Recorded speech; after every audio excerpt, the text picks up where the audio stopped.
Welcome. This webinar is in association with the Nevada Department of Education and the Digital Engineers Collaborative. This is episode 3, and in this webinar, Staying Organized on a Digital Platform, our goal is to provide you with ideas on how to support your families and students in their digital education space. If you are joining us for the first time, I'd like to introduce my co-host, Audra Armand Richardson, who is currently an elementary school strategist, CCSD professional development instructor, and has expertise in web design, Google for Education, and blended learning. Thank you. And to introduce my colleague and friend, Ingrid Johnson, who spent many years in a middle school computer classroom before moving into several positions involving digital coaching and blended learning integration. She is well versed in both Google and Canvas and is QM certified. So excited to be back. Ingrid and I have been working through the same challenges in education you are facing, and today during the webinar we want to talk about how to keep your students and families organized. We're going to focus in on 3 specific tips: capitalizing on your Canvas learning management system, weekly digital planners, and weekly Canvas planners. Through the use of webinars and monthly step-by-step infographics, it is our goal to provide you with support for utilizing Canvas LMS with your digital classroom. Ingrid, as an educator and especially as a mother, during this time, what has been one of your greatest challenges? Well, as you know, I have a 3rd grader, and she is a great student, and for being 8, is doing a great job at learning remotely. Part of my partnership with her teacher is collaborating to ensure she is completing the work that she is assigned. Like us, many families are struggling with staying organized, keeping track of deadlines, and turning things in on time. We have a poster on her wall with her live class sessions listed and the session times. I am grateful that her teacher has been very flexible with those deadlines. Agreed. There are a lot of moving pieces for educators and families, which is where our first tip comes into play. Last month, our infographic featured the use of the calendar, to-do list, and coming up features for students in Canvas.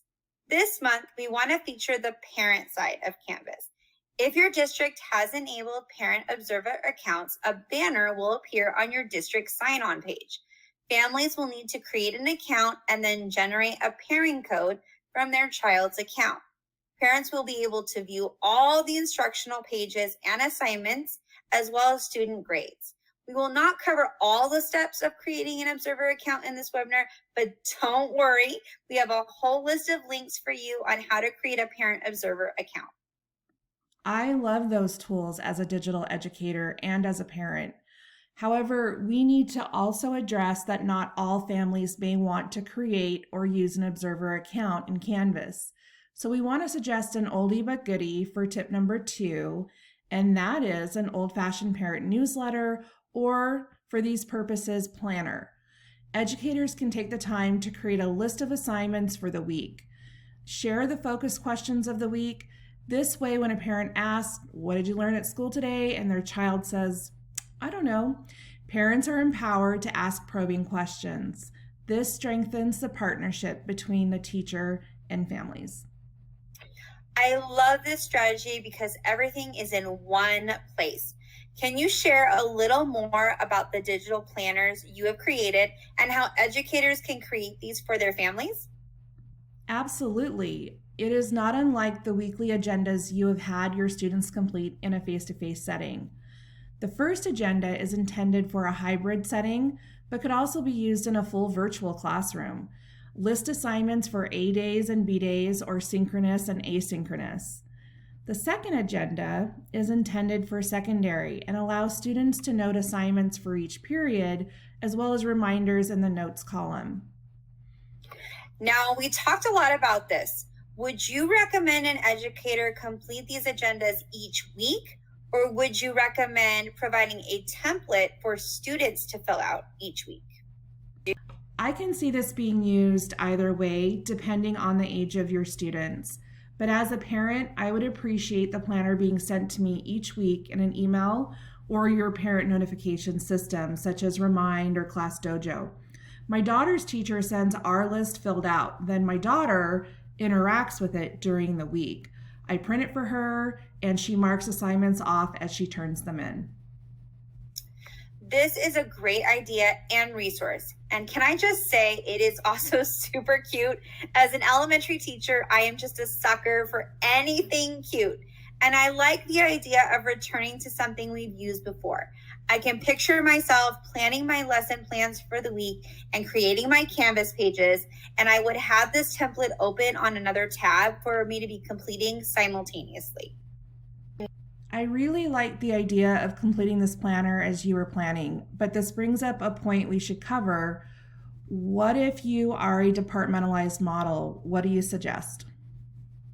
This is a great time to use the share feature of Google. Share the planner with the teachers you collaborate with so they too update the planner with their assignments. Perfect. We have created a folder with all different types of digital planners. Just type in the bit.ly on the screen, bit.ly/NVDLC digital planners. Now, I believe you have an idea for taking this form into Canvas. Yes, another idea is to add your planner to the homepage of your Canvas or link the planner resource to your Canvas homepage. To create this resource, I use the tabbed HTML coding from Greg Bear's sample page with tabs located on Canvas Commons. In addition, I use the color coding from YouTuber The Canvas Queen. Each day of the week is color coded on a tab, and the subject icons located on each tab are color coded to match. I also used emoji shapes to represent the days of the week. This ensures the page is accessible to users who might struggle with distinguishing colors. Each day of the week has a space provided for educators to provide a list of assignments. There is also a section on each tab for announcements of the day. This is great. As a parent, this would be very easy for me to follow. So how will our viewers access this resource? Great question. We have added these sample pages as well as a blank template to the Canvas Commons. It is entitled Elementary Planner Resource with Tabs. Or you can download the infographic for this month, which provides a link to the subject icon images as well as HTML coding. Viewers will simply have to cut and paste. Those are our 3 tips. We want to encourage you to take a look at the infographics that we've created to go with this session, as well as the templates we created this month.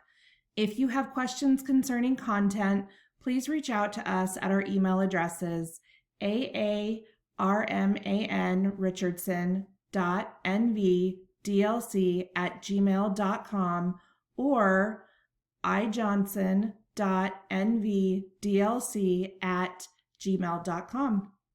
Be on the lookout each month as we continue this digital adventure and release interactive infographics on how to use Canvas with students. Information can be found on the Nevada Digital Learning website. This recording is available in closed captioning on the Nevada Ready YouTube channel, bit.ly/NDE-DL-playlist. Thank you for joining us.